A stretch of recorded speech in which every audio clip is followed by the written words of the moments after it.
Our friend Hugh from Wouldn't It Be Nice put out a challenge for the month of January to make a clock. I didn't plan on doing it because I have a rather big project going on right now. You can see it in the background. And it takes up a lot of floor space. I built a 4-foot by 4-foot platform just to put it together on. And I've had to move my joiner and my thickness planer, hard to get at. And I thought, well, I'm not going to be able to do this and make what I want to make.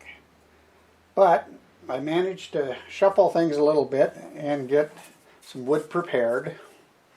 I have bloodwood and maple, and I've sawed them and planed them to 3/16 thick. I'm going to cut them up into shorter pieces, get them glued together, and then we will be in the process of making a clock. Let me show you what I've been working on. It's not a turning. It's a rather tall desk. It's going to be used for an information desk. So anyways, that's almost done. I've got to fasten the top down, but I want to cut these boards, glue them together, and while they sit, I can finish that. So let me get this set up and we'll saw these to length, and then we can start gluing them.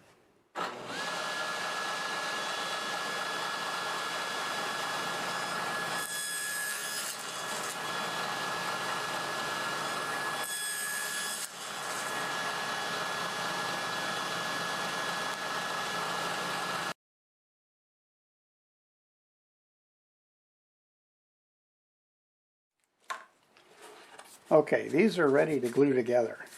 I cut them to 4 1/8 long, and they were 3 3/4 wide already. I alternated from maple to bloodwood all the way through. I've got this little fixture set up to try to hold them in place. I'll be able to clamp it all directions. I just put glue on this one, so I'll put that in there, and now I'm just going to put glue on the one side here. It's flat grain. As long as I get enough, it'll be fine. This is going to take a while.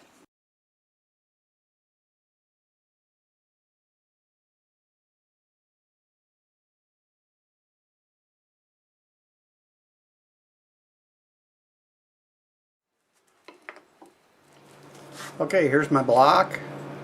I've cleaned the glue off. I've sanded it up. Looks pretty nice. It's fairly heavy. It'd be a nice paperweight. Drill a hole in here and put the works for a clock in there, and we have a clock. Pretty simple. But guess what? I think you know that's not what I'm going to do. I've got a tenon glued onto here. I'm going to start by cutting the corners off, and we're going to make it round. So let's get on the ball and make us a clock. Okay, we're all set up. Going to make it round. Doing about 1,000 RPMs. I've got my 1/2-inch bowl gouge.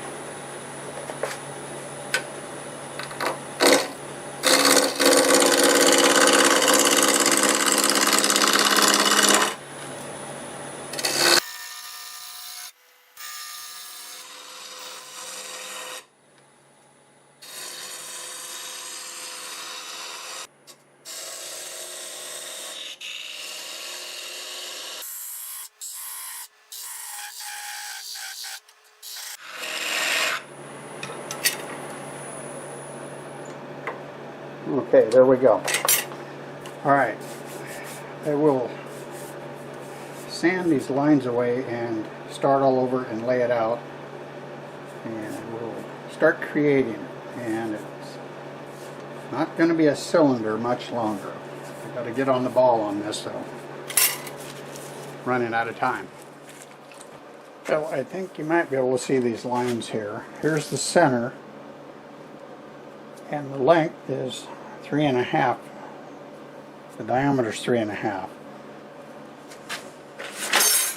I've plotted this out, and if I go from the end over 1.03 and down 1.03, cut between those lines, I'll have a 45 degrees. It'll be tangent to the radius. This will let me use my template to get the end. fits this way. Now we need to get it to fit this way. I think I'll stay out of your way this from over here.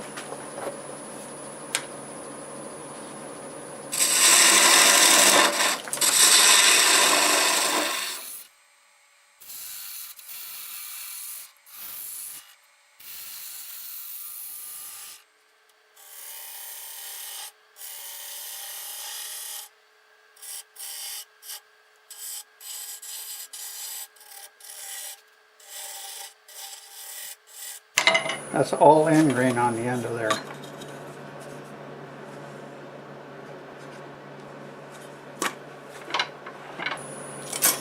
Blend this with a negative rake scraper here.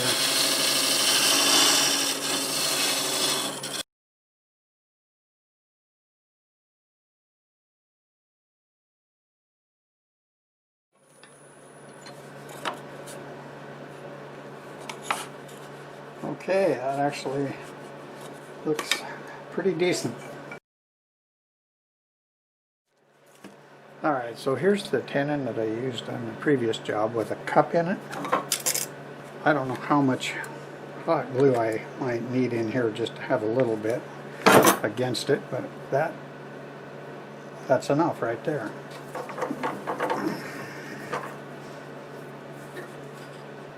Okay, then we go around it here because it really comes off pretty easy with the acetone that I used. And I need this to hang on pretty good in the end of this project. Alright, that hot glue is sat for at least a half an hour, and I'm going to go ahead and get the end cut to length, and I have to take that diameter down to the point where when I cut my 45 I have the proper intersection. I use the parting tool, and I'll have to cut all of this away to that line.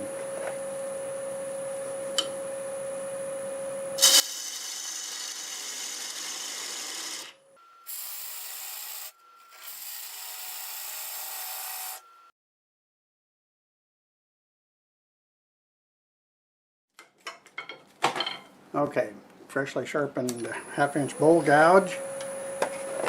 And we'll cut this 45 on it, and we'll almost be there.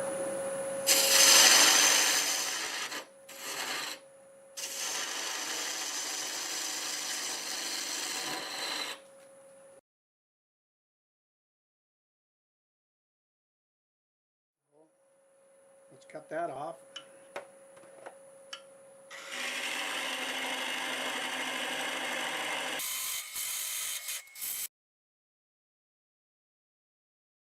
I think I can get that off of there easy enough.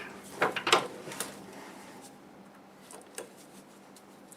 didn't want to go any farther because it's just a glue joint right there. Now hopefully this runs true.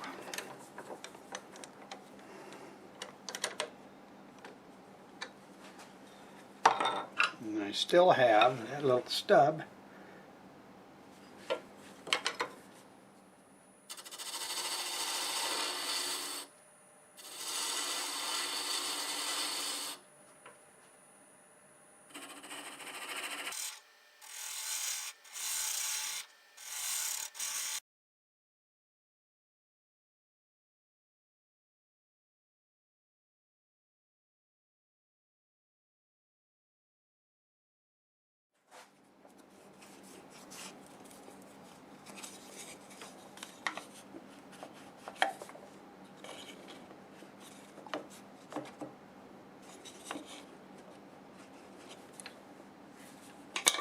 Okay, I'm all set to sand.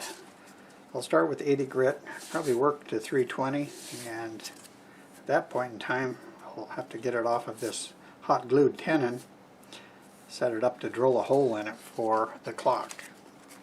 I'll sand a little bit here and show you what we're going to do.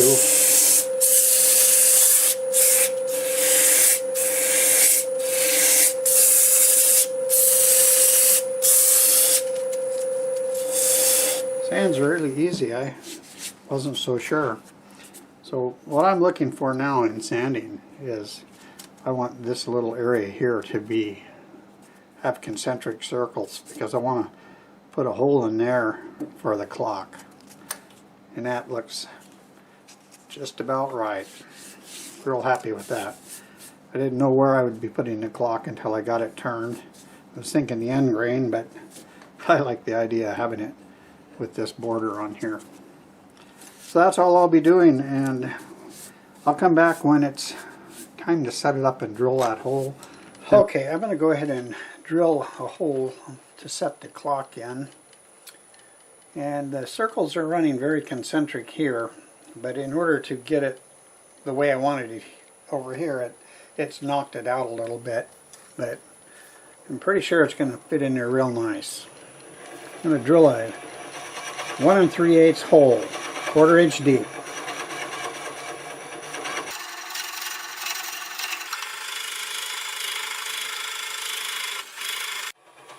Alright, that's about 5/16.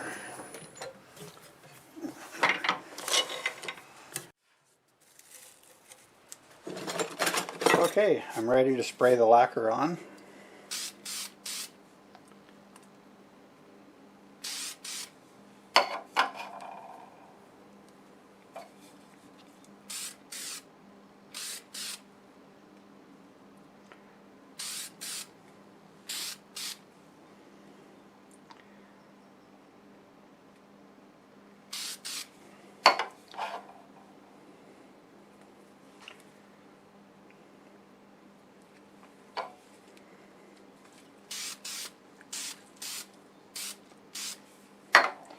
Okay, so that's what I'll be doing. I'll probably do this 4 or 5 times, and I'll come back and we'll put the clock in it.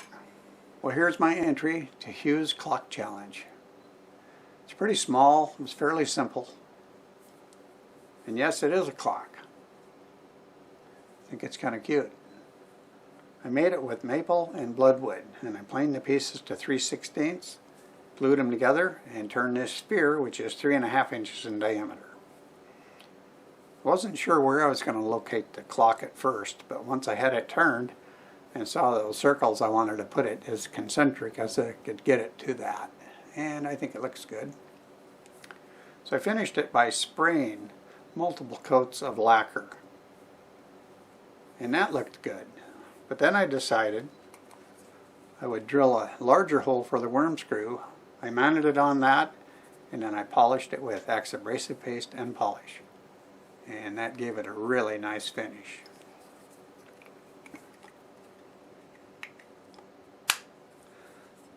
So I was going to find a location and turn a flat on it to have it sit instead of just straight. I kind of looked around, and I have this piece of ironwood that I had already turned that shape on it, and I didn't know what to use it for, so I cupped it out. And now you can put the clock on there, and if you have it setting high, you could tilt it down. If it's on a desk, you could tilt it up. You could put it any way you want. So that's about it. It's fairly simple and a lot of fun to do. I'll put a link for Hugh's channel in the description, and you should check him out. He does really nice work. I think you'll enjoy it. And I hope you enjoyed this video. Thanks for watching. I really appreciate it. If you liked this video, give it a thumbs up. If you're not subscribed, please consider doing so. And for those of you who are, thank you very much. I really appreciate it. Leave a comment. I read them all. And if you can share this video, it really helps the channel grow. Thanks again, and until the next time, see you later.